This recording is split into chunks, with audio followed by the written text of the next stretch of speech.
పగలకు పిడుగులు పడని ధూపర ధైర్యాన్ని, నరాలు తగిపడి నెత్తురు రాని నరమేధాలే జరిగిన గాని స్నేహం కోసం ప్రాణం కోని చెయ్యర యుద్ధాన్ని.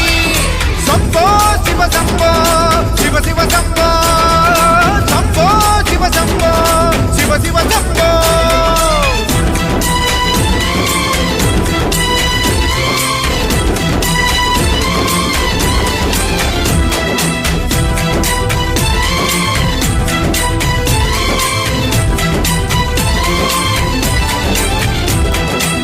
నువ్వెవరు నేనెవరంటూ తేడాలే లేకపోతే లోకంలో శోకం లేదు.